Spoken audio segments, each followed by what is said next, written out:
Well, this seems to me a quintessentially silly way of starting a game of chess.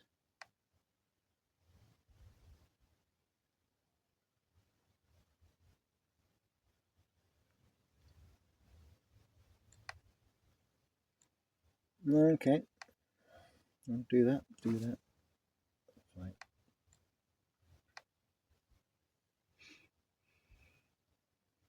I don't get it, but you do it. You knock yourself out. Inside castle E.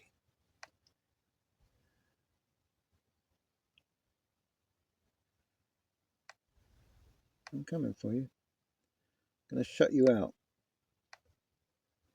You're going to have nothing to do with this party.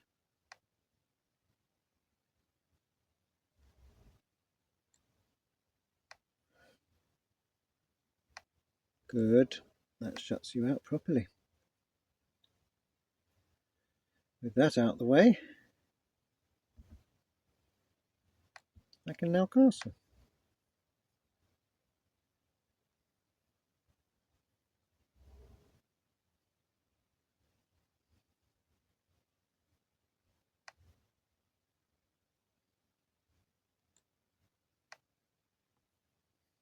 All these moves are getting my pieces onto better squares. I think someone castled a bit too early. I think so. Now you can't move anything.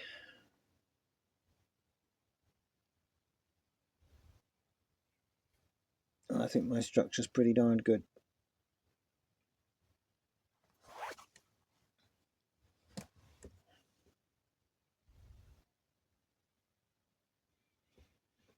I think that's locked up nicely. That's a good fortress.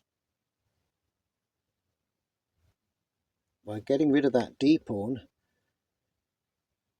they've helped me to reinforce my own fortress there. You think I didn't anticipate that? Check.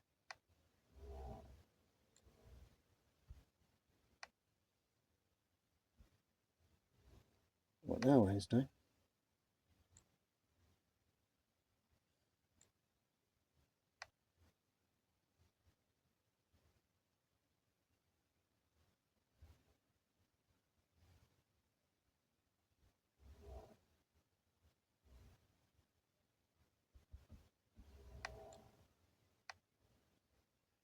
What now?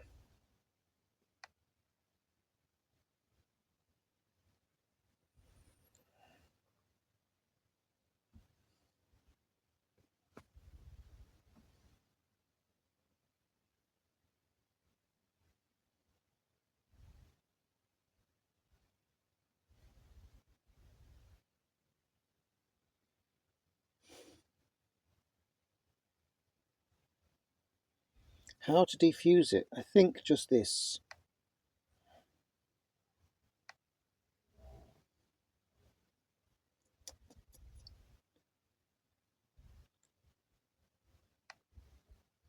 We'll take the queen, probably. Oh, he didn't take the queen. I'm surprised.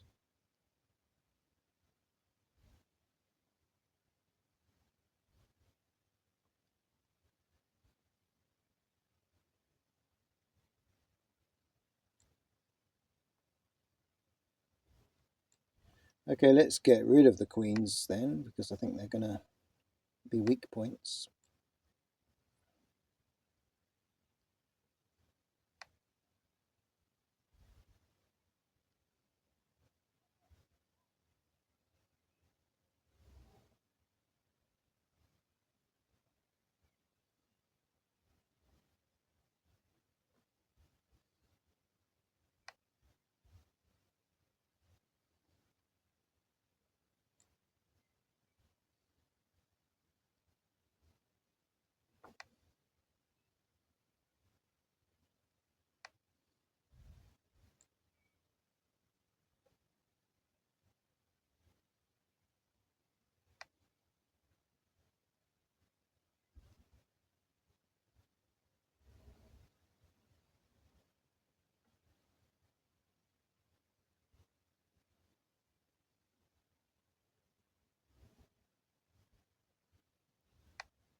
going to have to simplify this because of this annoying knight. It's going to have to be simplified. Otherwise this knight's going to start eating my pawns. We can't have that.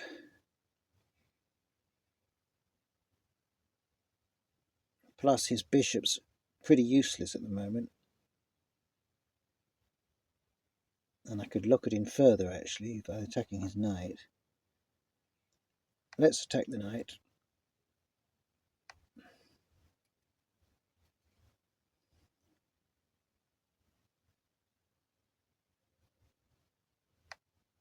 Thought you might go there.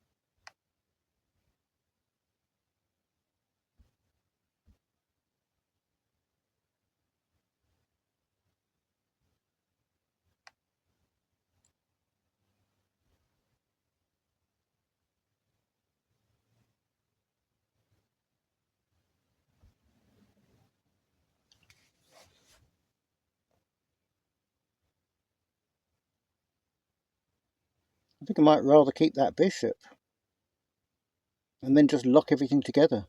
Just let the knight go. Because if I lock this together like that, and he takes that, you can't really unlock it now.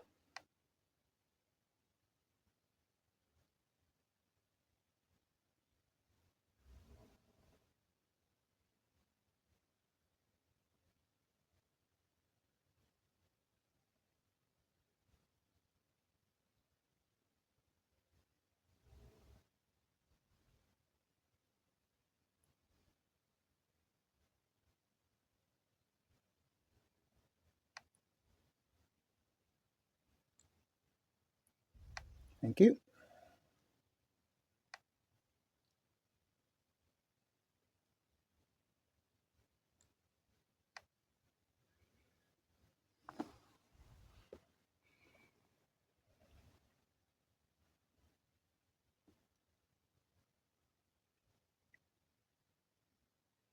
I'd love him to move that rook forward. That will enable me to grab it.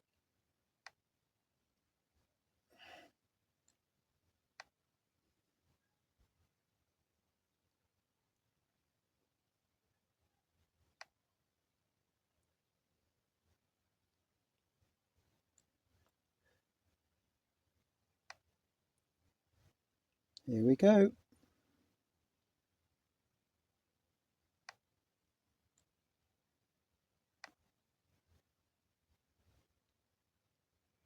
Let the mayhem commence, Mr. Bond.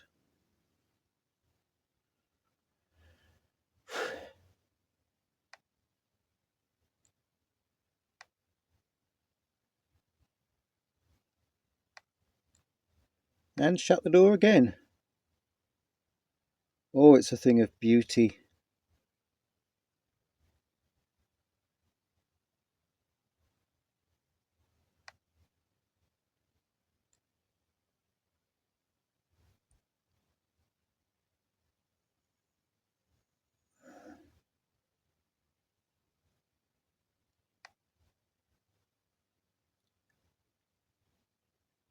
His bishop's sort of stuck there now.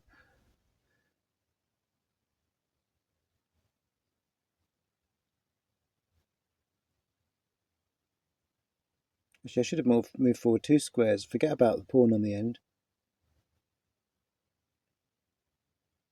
I could start marching this one forward, but also I could start getting his king into problems. Yeah. Well, that was a really good use of the bishop and pawn structure. Bishops support pawns and pawns support bishops, and there could not be a better example of it than that. And the ability of the bishop to close the gate.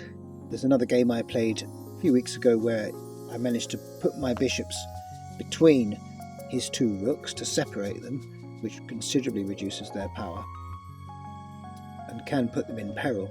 Here I did it with the knight and the rook, separated his knight from his rook. His knight was in my half of the board causing mayhem, but by using the bishop to, as it were, bolt the door, his knight became suddenly very vulnerable.